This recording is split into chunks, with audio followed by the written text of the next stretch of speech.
नमस्कार दोस्तों, स्वागत है आपका हमारे YouTube चैनल में। अभी हम फिर से हाजिर हैं पर्यावरण के 30 प्रश्न लेके। पहला प्रश्न है हमारा, 22 अक्टूबर 2010 को किसे भारत का राष्ट्रीय विरासत पशु घोषित किया गया? तो इसका उत्तर हो जाएगा हाथी। 22 अक्टूबर 2010 को किसे भारत का राष्ट्रीय विरासत पशु घोषित किया गया? तो हाथी को। दूसरा प्रश्न, पहला पर्यावरण सम्मेलन किस सम्मेलन को कहा जाता है? तो जो स्टॉकहोम में सम्मेलन हुआ था सन 1972 में उसी को हम पहला पर्यावरण सम्मेलन कहते हैं। तीसरा है, पर्यावरण संरक्षण अधिनियम किस वर्ष आया था? तो पर्यावरण संरक्षण अधिनियम वर्ष 1986 में आया था। चौथा प्रश्न है, अपने ही वातावरण में एक जैव समुदाय जैसे तालाब, महासागर, वन, यहाँ तक कि एक जल जीवशाला को क्या कहा जाता है? तो इसको कहते हैं पारिस्थितिकी तंत्र। क्या कहते हैं? पारिस्थितिकी तंत्र। चौथा प्रश्न है, अपने ही वातावरण में एक जैव समुदाय जैसे तालाब, महासागर, यहाँ तक कि एक जल जीवशाला को भी क्या कहा जाता है? पारिस्थितिकी तंत्र। पांचवा है, जीवमंडल, बायोस्फीयर का सही अनुक्रम क्या है? तो जीव, जनसंख्या, पारिस्थितिकी तंत्र और जीवमंडल। पहले जीव जनसंख्या आती है, उसके बाद पारिस्थितिकी तंत्र आता है, फिर जीवमंडल आता है। छठवां प्रश्न है, फॉल आर्मीवर्म क्या है? तो यह एक कीट है जो मुख्य रूप से उष्णकटिबंधीय और उपोष्णकटिबंधीय क्षेत्रों में पाया जाता है। यह एक प्रकार का कीट है। सातवां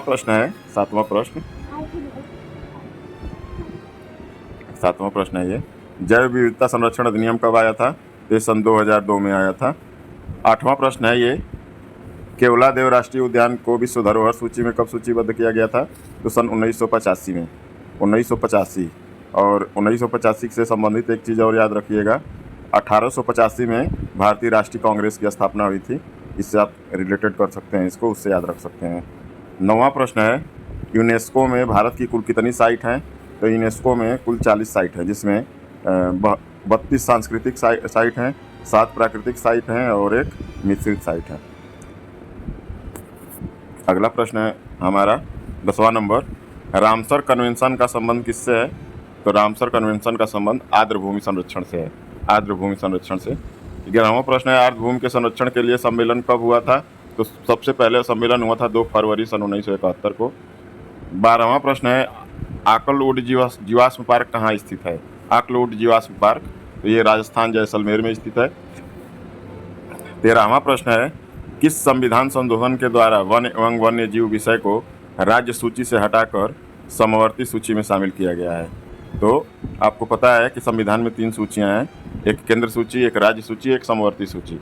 तो जो हमारा वन एवं वन्य जीव संरक्षण है वो समवर्ती सूची में 42वां संविधान संशोधन सन 1976 में जो हुआ था, उसमें वन्य और वन्य जीव संरक्षण को राज्य सूची से हटाकर समवर्ती सूची में, यानी कि समवर्ती सूची का मतलब कि इसमें केंद्र और राज्य दोनों नियम बना सकते हैं। अगला प्रश्न है 14वां, भारतीय वन रिपोर्ट कौन जारी करता है? तो भारतीय वन रिपोर्ट वन एवं संरक्षण विभाग जारी करता है। वन एवं संरक्षण विभाग जारी करता है। 15वां प्रश्न है हमारा, भारतीय वन रिपोर्ट कितने वर्षों में जारी की जाती है? तो भारतीय वन रिपोर्ट हमारी 2 वर्ष में एक बार जारी किया जाती है, और सबसे पहले 1987 में जारी की गई थी, तो 2 वर्ष में एक बार। ऐसे ही हमारे जैसे जनसंख्या का रिपोर्ट है, जनसंख्या की गणना कितने वर्षों में की जाती है? तो 10 वर्षों में की जाती है। अभी 2011 में हुई थी और 21 में होनी थी, लेकिन कोविड की वजह से अभी नहीं हो पाया है, अभी जल्दी ही होगा। 16वां प्रश्न है, 16वीं वन रिपोर्ट में कौन सा नया अध्याय जोड़ा गया है? तो 16वीं वन रिपोर्ट में वनों के प्रकार व जैव विविधता को जोड़ा गया है। वनों के प्रकार एवं जैव विविधता को जोड़ा गया है। 17वां प्रश्न है, इमारतों का कुष्ठ रोग किसे कहते हैं? बहुत इंपॉर्टेंट सवाल है ये। इमारतों का कुष्ठ रोग किसे कहते हैं? अम्लीय वर्षा को कहते हैं। अम्लीय वर्षा को कहते हैं। आपको पहले की वीडियोज में भी बताया गया है कि अम्लीय वर्षा के कारण ये जो सफ़ेद संगमरमर है, ताजमहल का रंग पीला पड़ रहा है।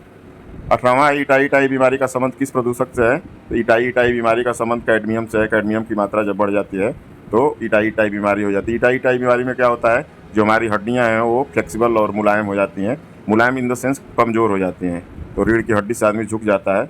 ये सबसे ज़्यादा जापान वगैरह में फैलता था। अगला प्रश्न है हमारा 19वां, क्योटो प्रोटोकॉल कब से लागू हुआ था? तो ये 2005 से। क्योटो प्रोटोकॉल पहली बार कब लागू हुआ? 1997। 19वां प्रश्न है क्योटो प्रोटोकॉल कब से लागू हुआ? तो 2005 में। और 20वां प्रश्न है क्योटो प्रोटोकॉल पहली बार कब हुआ? तो 1997 में। क्योटो प्रोटोकॉल पहली बार जो नीति थी वो 1997 में बनी थी, लेकिन पूर्ण रूप से वो लागू हुई, उसको ज़मीन पे उतारा गया और उसके ऊपर कार्य स्टार्ट हुआ। लोगों सभी देश उस पर कार्य करना कब से शुरू किए? तो 2005 से, लेकिन नीति इसकी बन गई थी 1997 में ही। तो ये बहुत कन्फ्यूजिंग है, इसको हमेशा याद रखिएगा। तो 1997 में क्योटो प्रोटोकॉल का जो फॉर्मेट है वो तैयार हुआ था और 2005 में क्योटो प्रोटोकॉल पूर्ण रूप से लागू हुआ। क्योटो प्रोटोकॉल का मुख्यतः संबंध है जो वो कार्बन उत्सर्जन से है, फैक्ट्रियों उद्योगों से कार्बन उत्सर्जन को कम करना, जिससे हमारा पर्यावरण संरक्षित रहे। अगला है 21वां प्रश्न, मॉन्ट्रियल समझौते का संबंध किससे है? तो मॉन्ट्रियल समझौते का संबंध ओजोन परत संरक्षण से है। और एक प्रश्न हम इसमें और ऐड कर रहे हैं, उसका आप लोग कमेंट सेक्शन में उत्तर दीजिएगा कि ओजोन परत की जो मोटाई होती है उसको किस में नापते हैं? तो इसका उत्तर बताइएगा। इसका उत्तर हालांकि हम बता दे रहे हैं आपको, उसको डाप्सन इकाई में नापते हैं। डाप्सन इकाई में नापते हैं। पिछली वीडियोज में हमने इसको डिस्कस किया था। तो डाप्सन इकाई में ओजोन परत की मोटाई को नापते हैं और मॉन्ट्रियल समझौते को ओजोन परत संरक्षण से संबंधित है ये। 22वां प्रश्न है नगोया प्रोटोकॉल किसके लिए हुआ? तो जैव विविधता संरक्षण के लिए हुआ।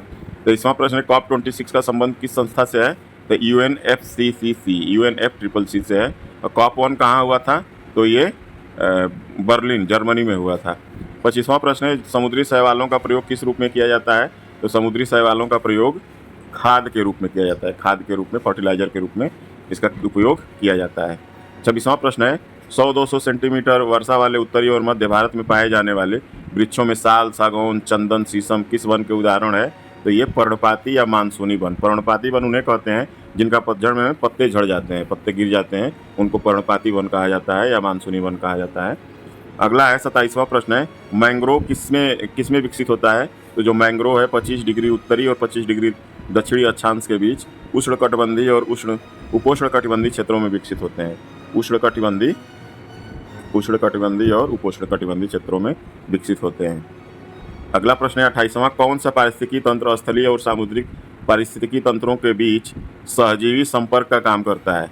तो ये मैंग्रोव पारिस्थितिकी तंत्र है, सहजीवी संपर्क का काम करता है ये। 29वां प्रश्न है पर्यावरण शब्द किस भाषा से लिया गया है? तो पर्यावरण शब्द जो है ये इसका इवोल्यूशन जो हुआ है वो फ्रेंच भाषा से हुआ है। फ्रेंच भाषा से इसका इवोल्यूशन हुआ है, विकास हुआ है। 30वां प्रश्न और अंतिम प्रश्न है आज का, भारत में सर्वाधिक वन क्षेत्र किस राज्य में है? ये मोस्ट इंपॉर्टेंट सवाल है, हमेशा पूछता रहता है। तो भारत में सर्वाधिक जो वन क्षेत्र है वो मध्य प्रदेश राज्य में है। मध्य प्रदेश राज्य में ये सर्वाधिक वनों का आच्छादन है, सबसे ज़्यादा प्रतिशत में है। तो आज का 30 प्रश्न यहीं ख़त्म हुआ। आई होप आप लोगों को अच्छा लगा होगा, समझ में आया होगा। आप लोग इसको देखते रहिए, नोट्स भी बनाते रहिए। आज के लिए बस इतना ही। बहुत बहुत धन्यवाद। आपका दिन तो शुभ हुआ ही, आपकी रात शुभ हो और आप लोग ऐसे ही देखते रहिए, नोट्स बनाते रहिए। बहुत बहुत धन्यवाद। शुभ रात्रि। जय हिंद, जय भारत।